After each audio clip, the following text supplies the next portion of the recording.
Hey friends, welcome back for another chapter of Charlotte's Web. Today we will be reading chapter 3. But before we do that, let's review what happened in chapter 2. Chapter 2 was all about Wilbur, and we learned about Wilbur's first days on the farm and the first weeks that he lived with Fern. Now, at the end of the chapter, Fern's mom and dad told her that she had to sell Wilbur. Fern's mom came up with the idea of selling him to her uncle. Uncle Homer lives just down the road. He has a big farm himself, and it's a great place for Wilbur to live. So although Wilbur is not with Fern anymore, he's not too far away, so Fern can still visit him every day. Now, chapter 3 is titled Escape.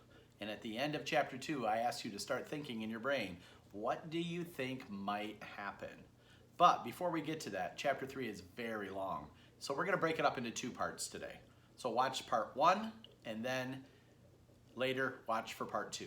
Okay, so in part 1, in the very first opening paragraph of this chapter, the author, E.B. White, does a great job describing all the sights and the sounds and the smells and even how some things feel.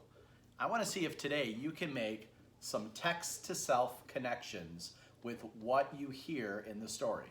Now, when we make a text-to-self connection, something in the story reminds us of something that maybe we have experienced, we have thought about, or maybe we have seen before. So what we say is, that reminds me of, and I want you to fill in the blanks.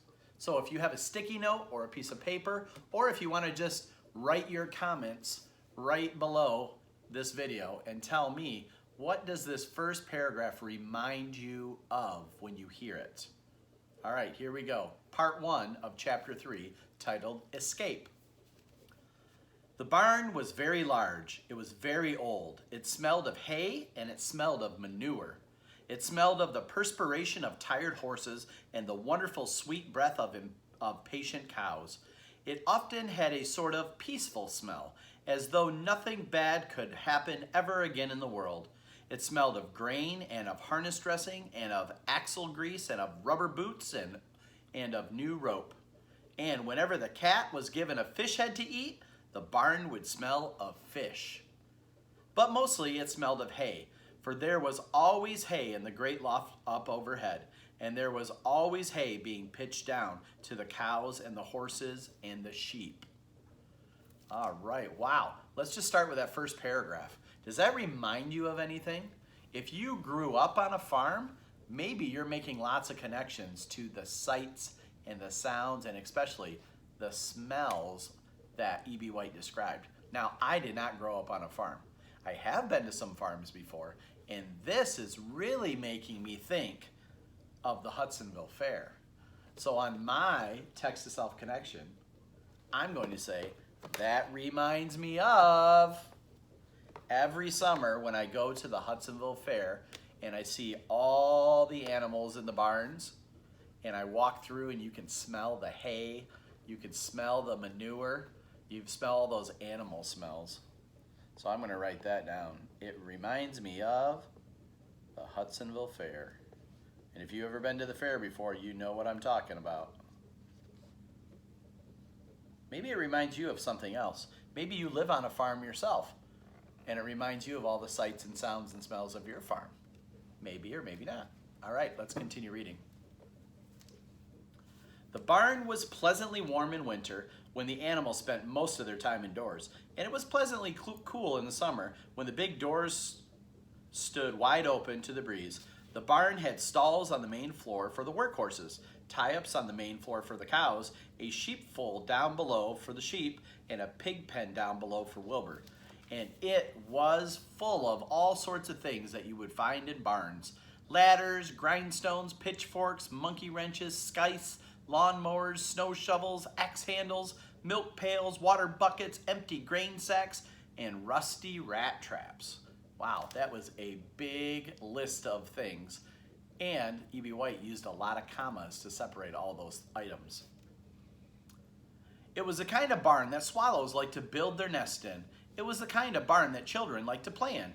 And the whole thing was owned by Fern's uncle, Mr. Homer L. Zuckerman. Wilbur's new home was in the lower part of the barn, directly beneath the cows. Mr. Zuckerman knew that the manure pile is a good place to keep a young pig. Pigs need warmth, and it is warm and comfortable down there in the barn cellar on the south side. Fern came almost every day to visit him. She found an old milking stool that had been discarded, and she placed the stool in the sheepfold next to Wilbur's pen.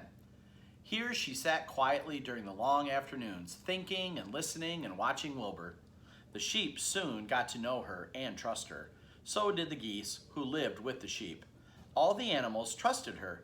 She was so quiet and friendly. Mr. Zuckerman did not allow her to take Wilbur out. Well, there's a picture of Fern sitting there watching Wilbur.